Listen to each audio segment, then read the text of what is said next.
अगर आपने अब तक ग्रीन स्टडी सब्सक्राइब नहीं किया है तो आप इसे सब्सक्राइब कीजिए, फिर बेल बटन पे क्लिक कीजिए। इससे आपको हमारे हर वीडियो का मैसेज फ्री में आपको आपके मोबाइल पे मिल जाएगा। हेलो वीवर्स, अस्सलाम वालेकुम। मैं वसीम सादिक कुरैशी। वीवर्स, ये हमारा इंग्लिश ग्रामर लेसन 11 है, जिसमें हम पार्ट्स ऑफ स्पीच का लास्ट पार्ट देखने वाले हैं, जो है 8वें नंबर का। तो आज हम देखने वाले हैं इंटरजेक्शन। इंटरजेक्शन होता क्या है और उसके सेंटेंस में कैसे यूज़ होता है, हम इसको देखेंगे। सबसे पहले मैं आपसे रिक्वेस्ट कर दूं कि आप हमारे इस चैनल को सब्सक्राइब कर लीजिए और ज़्यादा से ज़्यादा उर्दू मीडियम स्टूडेंट में इसको शेयर कीजिए, ताकि सभी लोग इससे फ़ायदा उठा सकें और हमारा चैनल भी ग्रो करे। तो चलिए शुरू करते हैं हमारा आज का लेसन।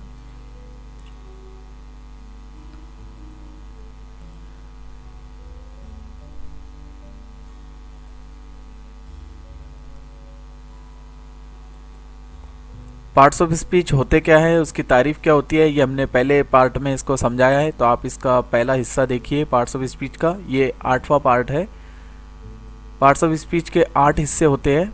वो हिस्से इस तरीके से है: noun, pronoun, adjective, verb, adverb, preposition, conjunction और लास्ट जो आज हम देखने वाले हैं वो है इंटरजेक्शन, यानी हुर्फ़े फ़जाइया इसको कहा जाता है। तो चलिए शुरू करते हैं हमारा आज का हम इंटरजेक्शन। सबसे पहले हम इंटरजेक्शन की तारीफ़ देखेंगे कि इंटरजेक्शन होता क्या है। उसकी तारीफ़ इस तरीके से है कि वो लफ्ज़ जो फौरी एहसासात व जज्बात को ज़ाहिर करता है, फ़जाइया कहलाता है। अब यहाँ पर देखिए, फौरी एहसासात या जज्बात, जैसे फॉर एग्ज़ाम्पल अगर आप कहीं पर आगरा आप गए और आगरा में जैसे ही आप एंट्री करते हैं ताजमहल के अहाते के अंदर, तो ताजमहल वहाँ पर से नज़र नहीं आता, तो हम उसको ढूंढते रहते हैं कहाँ पर है, किधर है। फिर हम जब उसके मेन गेट पे एंट्री करते हैं तो एकदम से हमको सामने ताजमहल नज़र आता है। तो जैसे ही हम ताजमहल को देखते हैं तो हमारे अंदर से आवाज़ निकलती है वाव करके। तो ये जो वाव निकली है आवाज़, ये इंटरजेक्शन है, यानी अंदरूनी हमारे एहसास है, हमारे जज्बात है। अब जज्बात अच्छे भी हो सकते हैं, गमगीन भी हो सकते हैं, या फिर मज़ाहिया भी हो सकते हैं। तो ये सभी इंटरजेक्शन रहेंगे। दूसरी तारीफ़ इस तरीके से जो गम, खुशी, अफसोस, दुख या एहसासात को ज़ाहिर करे, यानी इसमें गम भी हो सकता है, खुशी भी हो सकती है, अफसोस भी ज़ाहिर कर सकता है सामने वाला, या फिर उसका दुख भी हमको इसमें दिख सकता है। तो इंग्लिश में इसके कुछ सैंपल यहाँ पर दिए गए। A sample list of interjections includes words such as, इस तरीके से इसके वर्ड्स रहेंगे, जैसे हा हा, इसके सामने जो अलामत लगी हुई है एक्सक्लेमेशन मार्क्स लगा हुआ है, ये खुशी या गम के अंदर या अफसोस के अंदर इसी को जाहिर किया जाता है। बहुत से ज़्यादातर वर्ड में इंटरजेक्शन के ये लगा होता है, लेकिन कुछ वर्ड्स ऐसे भी आते हैं जिसमें ये लगा नहीं रहता है, सेंटेंस के अंदर वो लगा नहीं रहता है। और अगर ये लगा हुआ है तो हम डायरेक्ट पहचान लेंगे कि भाई ये इंटरजेक्शन है। लेकिन अगर नहीं लगा है तो हम उस वर्ड को देखना होगा कि उसमें खुशी या एकदम एक्साइटमेंट या सरप्राइज़ इसमें ज़ाहिर हो रहा है क्या, वो सब हम देखेंगे। जैसे यहाँ पर दिया है हा हा, हुर्रे, हेलो, अलास, आह, ओह, आउच, वाव, उप्स, गुडनेस, डैंग, यक।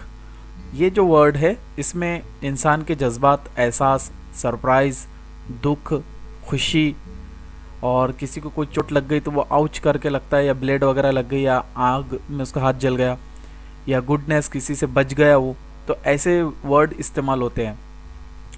ये हमारी आम जिंदगी में रेगुलर हम यूज़ करते रहते हैं। कोई अच्छी चीज़ दिख गई तो हम कहते हैं वाव, या फिर हम कोई मैच जीत गए तो हम कहते हैं हुर्रे, या कोई हमारा अचानक कोई दोस्त मिल गया तो हम उसको ज़ोर से आवाज़ निकालते हैं हेलो। तो ये हमारे सब अंदरूनी जज्बात होते हैं। तो इसके कुछ मिसालें हम देख लेते हैं।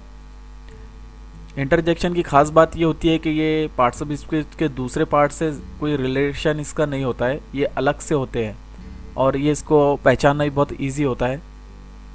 कुछ एग्जांपल यहाँ पर दिए गए, देखिए, alas your father is dead, बहुत ही अफसोस की बात है कि तुम्हारे फादर डेड हो गए। तो यहाँ पर अलास या अफसोस के लिए ज़ाहिर किया गया है। दूसरा है hurray we have won the race, हम रेस जीत गए।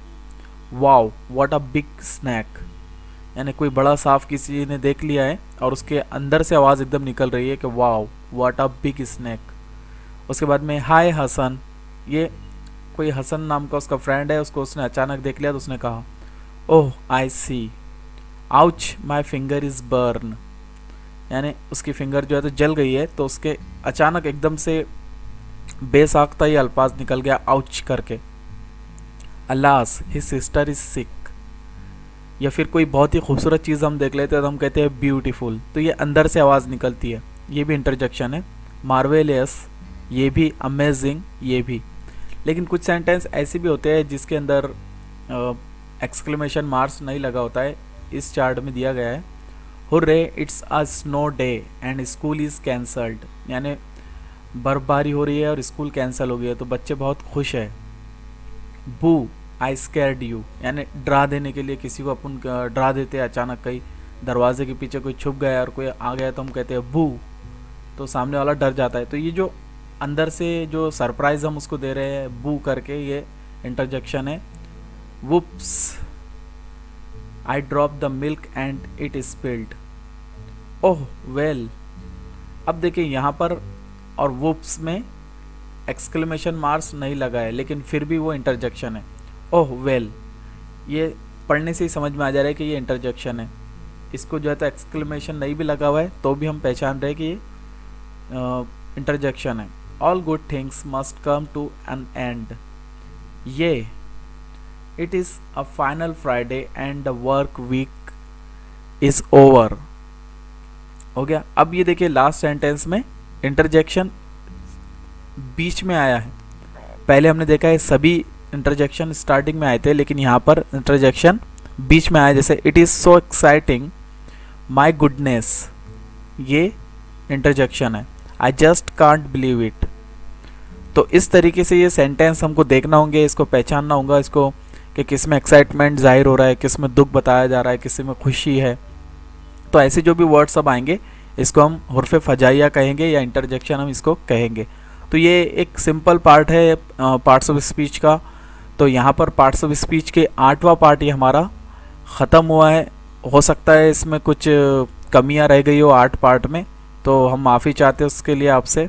और अगर कोई भी ऐसी प्रॉब्लम कुछ रही तो आप हमें कमेंट्स में नीचे बताइए। इंशाल्लाह दूसरे इसमें ग्रामर में हम और अच्छी कोशिश करेंगे कि अच्छे से अच्छे वीडियोस बनाएं। तो आप इसको ज़्यादा से ज़्यादा उर्दू मीडियम स्टूडेंट में शेयर कीजिए और हमारे चैनल को सब्सक्राइब करना ना भूलिए। अगर आपके ब्लॉग है तो आप आपके ब्लॉग पर हमारे लिंक्स भी शेयर कर सकते हैं और आप मुझे ट्विटर पे फॉलो भी कर सकते हैं @wasimqureshi1। तो मुझे उम्मीद है आपको ये वीडियो पसंद आया होगा। तो आप हमें दुआओं में याद रखिए। अस्सलाम वालेकुम।